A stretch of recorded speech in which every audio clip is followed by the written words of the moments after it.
Right.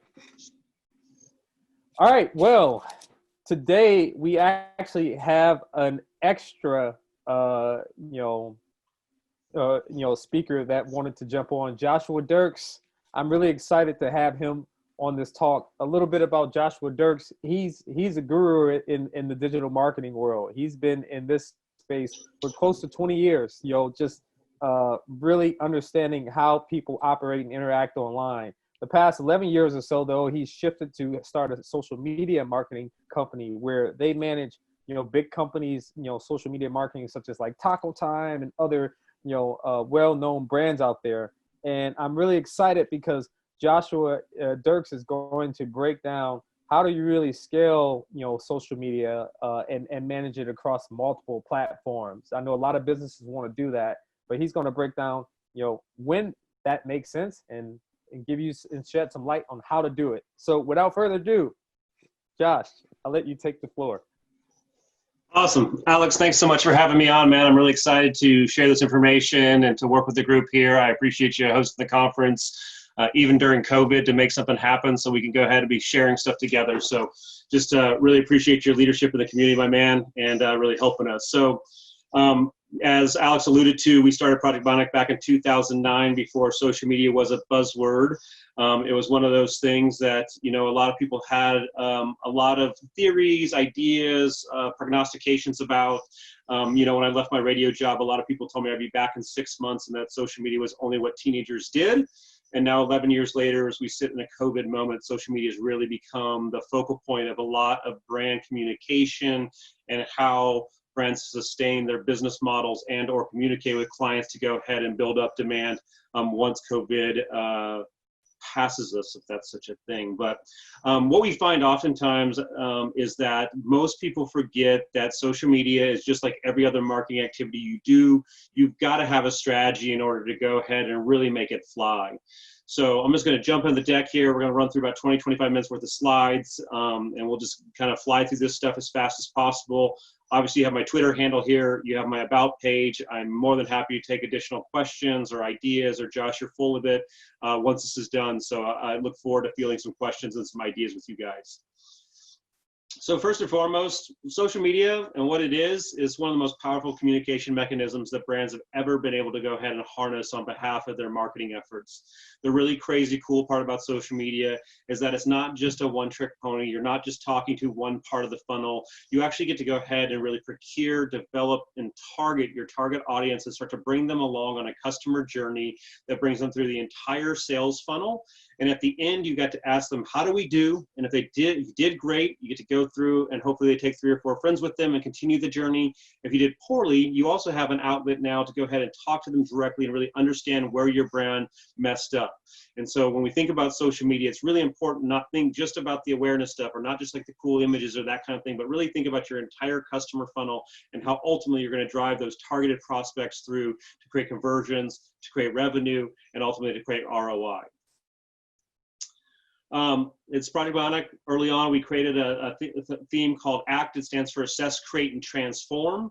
And so we'll kind of walk through those steps real quick.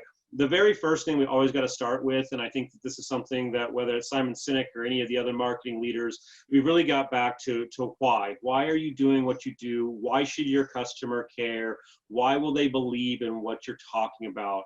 And social is one of those beautiful points. I had a former sales mentor who passed away recently, who one of his favorite sayings was, no one cares about what you have to say till you prove you care about them. Well, think about the marketing we've been doing online for the last, 20 years, and banner ads with flash and blinking things at them, emails that you never want to opt in for that they picked up your email address from someone they bought for, them retargeting you in some way, form, or fashion. Not really a trustworthy way of going. And so when you think about your content and when you start to assess your plan, understanding why you're doing something or why your brand is out there and why consumers are going to believe in it is probably one of the most important steps that most people can start with as they think about their social media strategy. Then we go through and start looking at the audiences and understanding like what size audience is who you want. And the beautiful part about the data and the richness that we have is that we can go through and really target customers in a very prescriptive way. And the beautiful part about the multiple social media platforms is that those have attracted different audiences of different consumers or different buyer types. And so I'm here to tell you that, you know, I'm one of those sick puppies that every time I see a social media site get launched, I immediately go to the advertising tab. I go in and start to look at how I can focus, how I can target my data, how I can target my consumers, and what kind of, you know, bells and whistles I have in my access. But also it allows me to start to quantify who's on these platforms. I think one of the biggest misnomers I hear all the time is that, well, I'm a B2B brand, so I can only use LinkedIn and Twitter.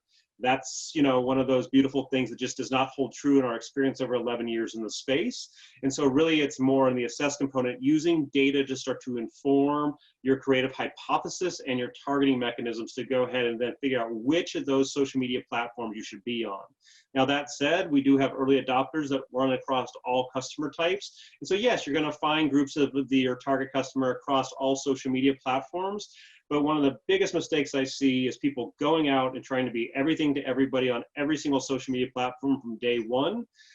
Doing social media well is a lot like starting a gym regimen. You got to go for a little while, start small, and build on top of those things. And so as you assess these things, this is really, really important at the end of the day. The next thing is what? What are you going to do? What are we going to talk about? You know, once we figure out why and who we're going to go after, what is it that you're going to go through and do at the end of the day? And so what we look at is start to look at your content. So one thing that's really important in social media is to remember that each of these platforms also has a unique way that you can post content or that your content types show up. There's nothing more funny than me than seeing a Facebook post that they have decided to include the 30 hashtags that you know were probably intended for Instagram. We know hashtags don't work on Facebook, so it just kind of shows the brand doesn't care about that platform as much, right? So really start to get prescriptive about what it is you're going to post, and even get even more granular than that. I think getting into what we call content wells, and even thinking about Eric Qualman, who wrote Socialnomics back in 2008, around the 30-60 or 60-30-10 rule. 60% of the content you create needs to be a benefit or utility to your audience. 30% can be direct promotion, and 10% should be personality. So that former mentor I just mentioned used to say, people buy from people they like. So put your personality out there and really think about that. But also make sure that you go ahead and begin to chart those things out over a calendar. One of the hardest things to do is produce content on demand. So make sure that you go ahead and have a great content calendar set up. So at the end of the day, anybody in your organization or you yourself already know what you're going to be writing about. That's going to help you get into that flow in a much easier way and know exactly what you're doing on a daily basis. The next component is how. How are we going to get all these things, and how are we going to push these people through the funnel? And obviously going back to the other side. So the first thing that we need to think about is how people engage online. Those brands that continue to go ahead and post without ever doing any community management, I have news for you. You need to call Alex. He's a way better database marketer than you are at the end of the day, but you're just doing database marketing. What we think about in social and that how component is that two-way flow, the ability for somebody to ask a question and get a response, for somebody to say something negative about your brand and you be able to turn them around. It's that hand-to-hand combat, that ability to have your own think tanks, your own informal groups, your stakeholders, be able to listen to your customer sets. So the two important components about how you should be doing things is first listening for conversations and topics that are important, and then secondarily behind that, making sure that you're engaging on a regular basis. Now you say, Josh, how would I do that? I have already an 80-hour job. I'm working like crazy on things. I just don't see how I'm ever going to be able to get that done. Well, I got a little tip for you. Go into your calendar, set up 15 minutes at 9 a.m., at noon, and at 6 p.m., and just go through and do a quick sweep of your 2 or 3 social media profiles. And as you start to build your brand very quickly, that will cover it for you, and your customers will get a great experience. We'll go ahead and accelerate your revenue, and hopefully then you can either hire somebody internally to help you with that, or you can always call my company, Project Bionic, and we can help you with those things, not that we're here to plug ourselves today. So then you kind of move into the end results. We know who, what, why, and how we're doing things. So what's the end result in mind? And this is often where I also see people falling down. Oftentimes people are not measuring correctly. They're not using the pixels that the social media profiles allow you to have. They're not really looking at even conversion data because they're spending all their time at the top of awareness, right? They're not actually putting out those ads to go ahead and drive those conversions. So at the end of the day, it's really important that you begin to think very critically, even before you start posting, about exactly how you're going to measure measure those things, and then what you're going to create is success and what you're not. Oftentimes, especially in the digital marketing world today, we have these really blended experiences where somebody might go ahead and see you, you know, on at a conference, and then they go ahead and check out you on Twitter and follow you on Twitter, and then they see a message because they visit your website and are retargeted. It's that blended experience sometimes that you got to think about, but you as a brand need to weight how you're going to value those things, and that way then as you start to see results, you can begin to go ahead and add gasoline to the results that are actually moving the company forward, and take your foot off the accelerator of those things that are actually detracting from the company's forward motion. Next, we're going to get back into why here real quick, because why is always such an important thing. So once you get back into why here, this is where you get to go ahead and take somebody from being a customer to being an evangelist. Once they've experienced your brand, now they understand why. Most people and most customers actually understand why better than the people that run or even created the organizations themselves, because they have a personal connection with the brand. I've often joked in the digital world that branding done right in this world is putting a microphone up on a stage, turning on the lights, setting up the curtain, and starting to invite consumers in to tell their stories, because they tell their brand stories as well or better than we can, because they actually live and breathe them. They've taken dollars out of their pocket, and they've literally voted for your brand or your product via those dollars. So make sure that in this segment that you're going ahead and really engaging with your clients, and making sure that you can even do things like taking the email addresses of converted clients and retargeting them around reviews and how do we do. Make sure you claim your Google local profile. Make sure you claim your Yelp profile if you're a business location. Make sure you look at your Facebook reviews. Making sure you're monitoring all of those things to ensure that this customer that comes through your pipeline, which was hard fought for, ultimately at the end of the day, you can go ahead and create the best experience with at any given time. This is old Simon Sinek's Why. We all know that video, so I'm not going to show it to you again. If you haven't, just put in Simon Sinek and go from there. So now we're going to move into the create phase. We kind of understand from an assessment component who we're going after, what we're going to publish, how we're going to measure success, and ultimately how we're going to handle reviews. So then it comes down to that you have the plan. This process that we just went through usually takes about 30 days when we onboard a client at Project Bionic. This can be done in an afternoon for smaller brands, but it's one of those beautiful places at the end of the day that we can very, very quickly go through and start to build out that strategy so that you can move into the create phase of your business. So as you get into create, one of the first things is content and capture. So what kind of content are you going to do? One of my favorite conversations I've had over 11 years is about YouTube. While YouTube is a very important and impactful platform, the cost of video production, editing, posting, and managing is honestly very prohibitive for most brands. So if you're not naturally akin to video, if that's not normally your bailiwick, then don't think about that. So think about what you're good at or what your team's good at. So if you got a writer on staff or maybe a graphic designer, maybe someone that dabbles in photography, then at that point in time, you start to think about a Facebook, Instagram, Twitter, LinkedIn strategy at the end of the day.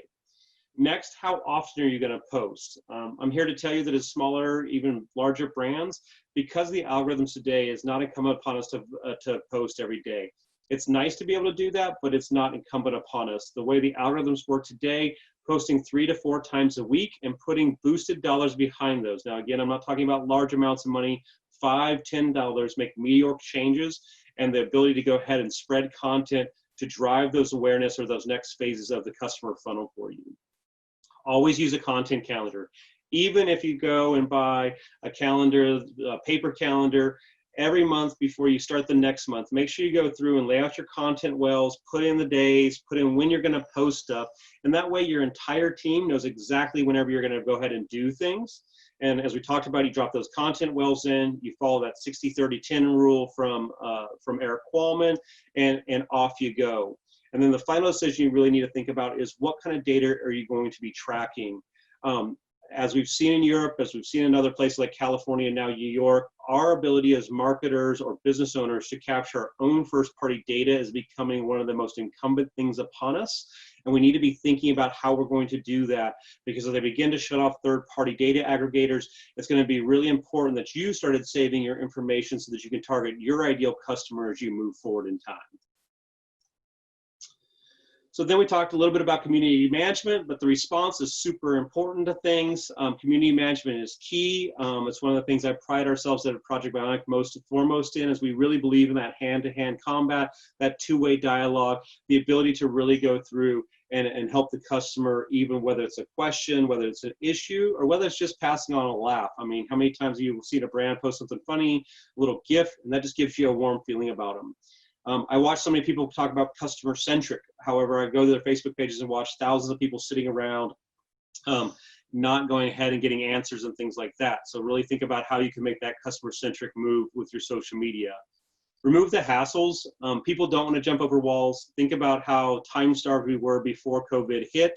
If you're sharing or talking about a product, link them directly to that product. Deep link them. Don't just go through and send them to your website or web page. If you have a new thing, like with COVID, that you're requiring your customers to do, make sure you really make that very clear. So when they show up, they don't feel self-conscious or like they weren't informed about how you were doing your business at the end of the day. If you do run into issues, find the solution. People, I think are so used to yelling into slot canyons and only hearing their own voices back, but that's why you get the Yelp review that is only 3 paragraphs and 72 F-bombs long. At the end of the day, by going through and responding to that person, pulling the conversation offline, you can often find solutions that are very, very minor, that take the customer into a much better place and ultimately create a better client experience. So think about how you can find those solutions and things. And then what we always see with every community is you get some rock stars. Right now on the Facebook platform, they're beginning to identify them, but we see them in Instagram, we see them in Twitter, we see them on LinkedIn, we see them in Snapchat, those types of things. Find unique and cool ways of rewarding those people. They're helping be your brand ambassadors. They're telling you things. They're talking to their friends about you. Find ways of doing things for those people in your audience. And it doesn't have to be monetary, doesn't even have to be product, just cool ways of thanking them and doing things. Sometimes even just sharing UGC content that they're talking about your brand can be a very powerful way in surprising someone. I always marvel at the fact of how many of my friends will come up and show me one of the brands that we represent and say, hey, look, they liked my post today, which I always find kind of funny because I could probably go back and tell them exactly who the community manager was that did that. So then we're going to get into engagement. So obviously the first part is listening. Obviously you have Google Alerts, which is still out there and still a free thing, but even there's ways of going through and monitoring certain hashtags or certain conversations that are happening, especially on Twitter and Instagram. It's so important to start to jump into conversations and show that you're part of the community. Additionally to that, when you start to build your community, you'll start to naturally attract influencers. Instead of going out and trying to hire some influencers that's never dealt with your brand, look for opportunities to really come alongside those people that are already supporting you and making them your influencers long term. It's a way more organic and sticky way of going ahead and creating influencer marketing. And finally, once you go ahead and really see who's converting and who's engaging with you, start to target people with similar interests or similar ideas and start to kind of work your way out into the different concentric rings of how you're going to attract that customer at the end of the day. And then you got to activate. It's amazing to me how many people take these first few steps and then they don't ever activate the things that they're doing. So making sure that you're using additional paid dollars to drive goals. Again, this doesn't have to be hundreds of thousands of dollars. This could be a $250, $300 campaign that is strictly driving those types of goals of conversion for your business. Make sure you promote content so that it gets reach. Again, that gets you to the very top of things. And then always remember that engagement breeds trust and trust breeds engagement. Eric Weiner wrote a book called The Geography of Bliss about all the different areas in the world that you could go to. And he has a beautiful quote in there that talks about the fact that people can't feel properly engaged if they don't trust who they're engaging with, but they don't engage with people they don't trust. So it's a two-way flow and a two-way cycle. And too often brands are not recognizing that and valuing that trust and engagement building mechanism. It's a very organic, takes a lot of hard work sometimes, but ultimately it's one of those things that's very, very important to think about how you scale up your social media long term. And then teamwork. A lot of people come to me all the time and say, hey, well, I'm just going to dump this on a 22-year-old person at the front desk. They've got an iPhone. They have a cool Instagram account. It seems like that's going to be what we do. I always warn people against that. I'll never forget my initial founder with me. She came in one day. She has lots of social media experience. She started writing for brands, and after 25 minutes of frustratingly trying to figure out how to tweet for one of our brands, she's like, man, this is so much harder than I ever thought. So if you have an organization of several people, Announce that you're doing social media, get them involved. You might find somebody that's really good at analytics from the marketing or the finance department that really will help you understand what's working and what's not.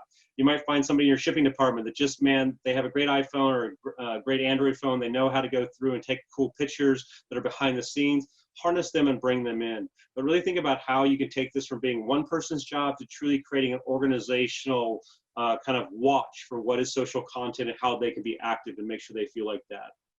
If you have sponsors, if you have other brands that you work with or partner brands, do co-branded content, talk about each other. I think that's one of the other things we always see is people want to see that other people shop with you and buy with you. And if you see other cool brands that you respect and engaging with your brand, that's only going to bring your Q rating up. And then finding unique ways of highlighting things off season. If you're a seasonal business, it can be very easy to just go ahead and figure out the same thing all the time. And, oh, we're closed right now, so that's it. But think about all the things that you could take a fresh eye to.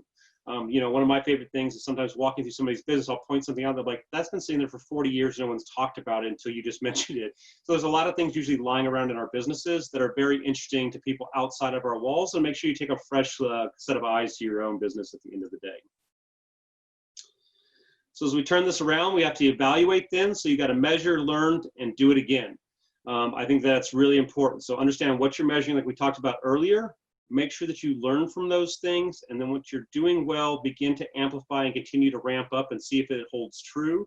And what you begin to start to create is very dependable sales outcomes that you can begin to count on and budget for as you move forward with your business. So the final component is transformation. You go like, Josh, what's the transformation? There's no way I'm going to go ahead and become from a pawn to a king here. What are you talking about? But the transformation is more things like this, things where you can go through and really help people that do amazing work. We were fortunate enough to work with the Blues Festival group. They actually sponsor the Oregon Food Bank. They came to us several years ago with a free event and said, hey, how can we go ahead and work with you guys? They usually work with traditional partners. And so we came through and started to work with them and started selling tickets. And with a $5,400 budget over a 60-day period, they were able to collect 794 purchases, which created $45,000 of new revenue that supported the Oregon Food Bank, which we know is really important. And their attendance was up 7,000 people that year. They were buying from the merchants and vendors that supported the Waterfront Blues Fest. As you can see, year over year, it's staggering how much this here changed for a small little organization like the Waterfront Blues Fest. It's just a weekend thing. And you get to see how much money they actually created for the food bank, which, as we well know in Oregon, while Portland might have a lot of fluency to it, there's lots of other rural areas that need that and really can help with that at the end of the day. So cool way of transforming the Blues Fest from just using spots and dots and outdoor billboards to truly driving some changes that were impactful, not just from a marketing fund standpoint. It didn't get them more likes. It actually fed families and did really impactful things. But last but not least, I think it's important that we never forget about the funnel. We just started with that, but I'm going to bring it back to that because I just think that's such an imperative thing because so many people forget about that as we go ahead and begin to think about how we start to build and scale our social. And it's all around this here because this is the most important component of what we're doing at any phase of any marketing we're doing is really thinking and focusing on the funnel.